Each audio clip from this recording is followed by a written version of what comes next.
Pasar saham lagi anjlok, portofolio merah semua, dan orang-orang pada panik. Tapi gimana kalau momen kayak gini justru bisa jadi peluang emas buat kamu?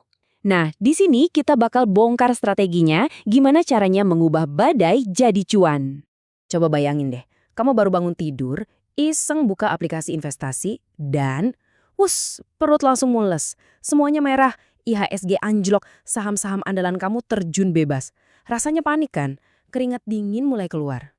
Tapi, anehnya, di tengah semua kepanikan itu, ada loh sekelompok kecil orang yang malah senyum-senyum.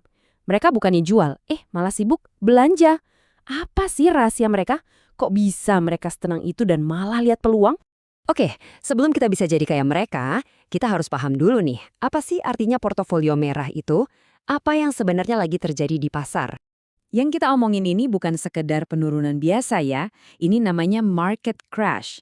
Penurunan yang terjadi tiba-tiba, drastis, dan biasanya didorong oleh satu emosi paling kuat di pasar, rasa takut. Semua orang panik, semua orang pengen jual. Akhirnya jadi kayak efek bola salju. Dan ini nih kuncinya. Dengerin baik-baik ya, crash itu normal. Emang nggak enak, tapi ini bukan akhir dari segalanya. Ini adalah bagian dari siklus pasar yang udah terjadi berkali-kali sepanjang sejarah. Sejarah udah ngebuktiin kok. Coba deh kita lihat ke belakang. Krisis finansial 98, krisis global 2008, sampai pandemi 2020 kemarin. Setiap kali pasar saham kita jatuh dalam banget, apa yang terjadi setelahnya? Ya betul, selalu pulih. Pasar itu selalu nemuin jalannya buat naik lagi. Oke, jadi kalau crash itu siklus, terus apa sih yang beda dari cara mainnya para profesional pas siklus ini kejadian? Gini deh, kebanyakan orang kan mikirnya bertahan ya pas diserang. Tapi para investor pro ini mikirnya beda. Mereka justru ngelihat ini sebagai kesempatan buat nyerang balik. Salah satu strateginya itu short selling. Gampangnya, mereka taruhan harga saham bakal turun. Tapi, dan ini tapinya gede banget ya, ini super duper beresiko. Kalau tebakanmu salah, ruginya bisa nggak ada batasnya. Jadi, anggap ini cuma buat pengetahuan aja ya, bukan buat dicoba. Oke, lupain deh strategi yang serem tadi. Ada cara yang jauh lebih masuk akal dan ampuh buat kita-kita. Caranya, anggap aja pasar yang lagi anjlok itu sebagai sebuah diskon besar-besaran. Investor legendaris Warren Buffett pernah bilang, jadilah serakah saat orang lain takut. Nah, kutipan ini benar-benar jadi inti dari semua pembahasan kita hari ini. Justru pas semua orang panik jual, disitulah kesempatan emas muncul. Strateginya simple banget. Namanya buy the dip. Anggap aja market crash itu bukan kiamat, tapi mega sale di mall saham favoritmu. Perusahaan-perusahaan hebat yang biasanya mahal, tiba-tiba harganya diobral. Siapa coba yang nggak mau? Eits, tapi jangan asal comot juga. Nggak semua yang diskon itu bagus kan? Kita harus pinter-pinter milihnya. Fokus ke perusahaan yang fundamentalnya kuat, yang bisnisnya sehat, untung terus, dan punya produk yang kita semua kenal. Pikirin aja, perusahaan yang produknya bakal tetap kamu pakai walau ekonomi lagi sulit, kayak bank-bank besar atau produsen mie instan kesukaan kita semua.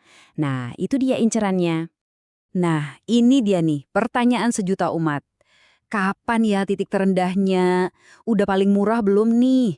Beli sekarang apa nunggu besok? Mencoba menebak kapan harga paling bawah itu ya mustahil.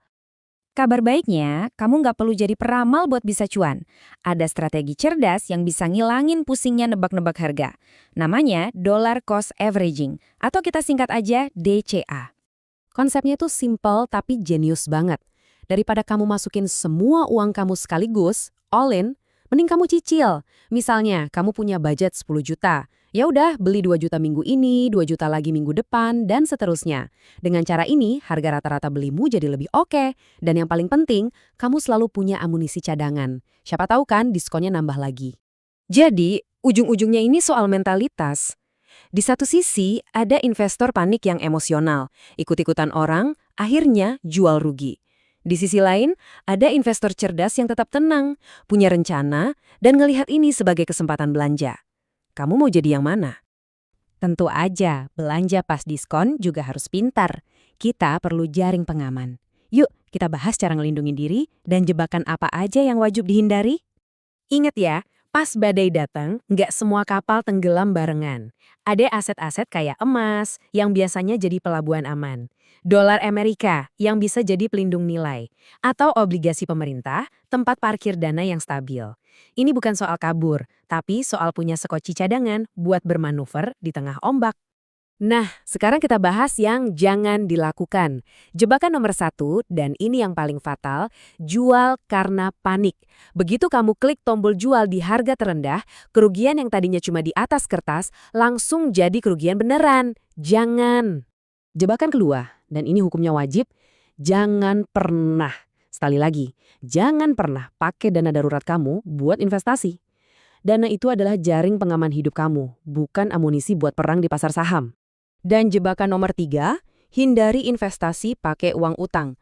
Ini sama aja kayak main api pakai bensin. Risikonya jadi berlipat-lipat ganda, dan bisa bikin kamu kejebak masalah finansial yang serius banget. Oke, setelah kita bahas semua ini, gimana kita bisa nyimpulin semuanya? Intinya gini, market crash itu bukan musuhmu. Anggap aja ini sebuah tes. Tes yang misahin antara investor reaktif yang cuma bisa panik, sama investor strategis yang punya rencana. Dan hari ini, kamu udah dibekali sama rencananya. Jadi apa langkah selanjutnya? Ya, jangan nunggu pasarnya anjlok baru mikir. Siapin dari sekarang. Bikin watchlist kamu, daftar perusahaan-perusahaan keren yang kamu incar, kumpulin amunisinya. Karena kita nggak pernah tahu kapan mega sale berikutnya datang. Tapi yang pasti, pas hari itu tiba, kamu sudah siap.